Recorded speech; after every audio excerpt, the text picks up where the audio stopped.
प्रदेश में आगामी विधानसभा चुनाव योगी आदित्यनाथ के नेतृत्व में लड़ा जाएगा। यह बातें प्रदेश सरकार में कैबिनेट मंत्री सिद्धार्थनाथ सिंह ने वाराणसी में कही। दरअसल वाराणसी में मंडल के सूक्ष्म लघु मध्यम और खादी एवं ग्रामोद्योग के अधिकारियों संग समीक्षा बैठक की। समीक्षा बैठक के दौरान विभाग की ओर से किए गए कार्यों की जानकारी ली और भविष्य में होने वाले कार्यों की विस्तृत रूपरेखा भी जानी। इसके बाद मीडिया से बात करते हुए बताया कि आज उत्तर प्रदेश गेहूं क्रय के मामले में आगे चल रही है और किसानों की मांग को लेकर गंभीर भी है। इतना ही नहीं, आने वाले दिनों में उत्तर प्रदेश में जनसंख्या नियंत्रण कानून जल्द से जल्द लाने की कहते हुए बताया कि इससे उत्तर प्रदेश की आर्थिक व्यवस्था में तेजी से सुधार आएगी। वहीं देश में डेल्टा प्लस वेरिएंट के संक्रमण को लेकर बताया कि जिस तरह से कोरोना की पहली और दूसरी लहर के दौरान विजय पाई है, उसी तरह से नए वेरिएंट को लेकर तैयारियां पूरी हैं। सपा की ओर से खेला होई स्लोगन का जवाब देते हुए कैबिनेट मंत्री ने बताया कि जो भी खेला उत्तर प्रदेश में होगा वो बीजेपी की ओर से ही होगा।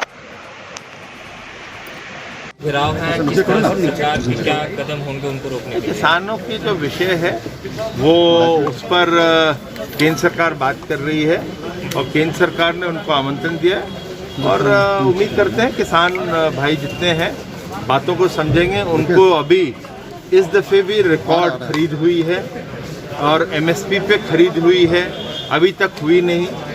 हम लोगों ने जो लिया है एमएसपी पे, चाहे गेहूं हो चाहे वो धान हो, वो 10 साल की मायावती जी और सपा की सरकार को दोनों को मिलाकर उससे ज़्यादा खरीदा है।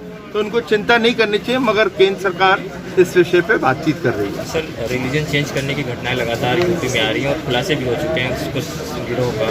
क्या आगे भी इस पे कानून बनाने की तैयारी या फिर जनसंख्या नियंत्रण को लेकर? नहीं, दो आप अलग अलग विषय बात कर रहे हैं। एक धर्मांतरण की बात कर रहे हैं, तो धर्मांतरण के विषय पर कानून ऑलरेडी है। उसका संविधान उसकी परमिशन नहीं देता कि आप बाय फोर्स करें और उसका हम लोग कानून भी लेकर आए हैं। तो उस पर कार्रवाई हो रही है, कुछ लोगों को पकड़े भी गए हैं और जो एक बड़ी संख्या में पूरे खाली उत्तर प्रदेश में उनके तार और भी प्रदेश से जुड़े हैं, उसको पकड़ा गया है। और साथ ही साथ जो विदेश से भी उनके लिंक दिख रहे हैं उस पर भी कार्रवाई हो रही है। अच्छा सर, जनसंख्या नियंत्रण कानून को लेकर क्या बहुत सारी पार्टियां, खुद बीजेपी के सांसद और पूर्व सांसद लोग मांग उठा रहे थे, क्या इसी चुनाव से पहले कानून देखने को मिलेगा यूपी में? अब मैं भी नहीं कह सकता कि कानून मिलेगा नहीं मिलेगा, लेकिन जनसंख्या का पर नियंत्रण होना चाहिए। ये पूरे देश के हित के है। इससे देश की जो आर्थिक स्थिति है वो और मजबूत होगी।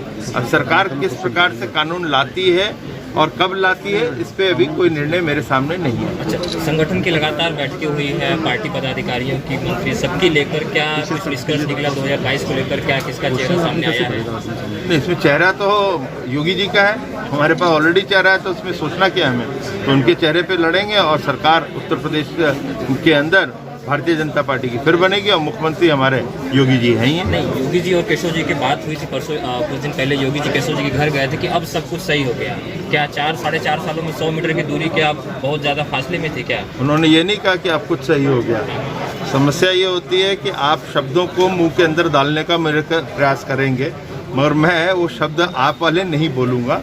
उन्होंने कहा हाँ है कि हमारी दूरियाँ थी नहीं कभी, ये बोला है। आप बोल रहे हैं कि दूरियां ठीक हो गई, 4.5 साल पहले खराब थी, तो इसका मतलब गलत निकलेगा। उन्होंने क्या कहा है? केशव जी ने कहा हमारी दूरियां थी नहीं, और वो क्यों गए थे वो आपको भी पता है। उनके बेटे की शादी हुई थी, उस पर आशीर्वाद देने के लिए उन्होंने भोज रखा था, कुछ लोगों को बुलाया था क्योंकि कोरोना काल चल रहा है। तो चीज़ें सामने हैं, अब उस पर ज़्यादा बोलने का क्या फायदा? मंत्री जी, कोरोना काल चल भी रहा है और आगे भी तैयारियां हैं प्रशासन की, शासन। ऐसे में जिला पंचायत चुनाव नामांकन के दौरान कोविड जो नियम है उसकी अनदेखी और उल्लंघन तमाम नजर आ रहे हैं तमाम पार्टियों द्वारा। उस पर कहीं ऐसा कुछ आ रहा है तो जिला अधिकारी और प्रशासन को उस पर काम करना चाहिए। गुरु जी, कट करके लीजिएगा। एक लास्ट सवाल सर, डेल्टा प्लस वेरिएंट के लगातार केसेस भारत में मिल रहे हैं, उत्तर प्रदेश में तैयारियां किस तरह की? क्योंकि आप लोग स्वास्थ्य मंत्री भी रह चुके हैं। इसके हम लोग ने पहले भी देखा है, आपने जब कोविड-1 आया था कि उत्तर प्रदेश ने कोरोना 1 से भी जीत हासिल करी, कोरोना 2 को भी थामा है, कोरोना 3 चाहे वो डेल्टा वेरिएंट हो या कोई और भी वेरिएंट हो, उसकी तैयारी पूरी है। सर, बंगाल में चुनाव के बाद खेला हुए के बाद जो है सपा बंगाल में खेला हुए का नारा दिया गया, तो बनारस में खेला हुई का नारा दिया गया सपा की तरफ से।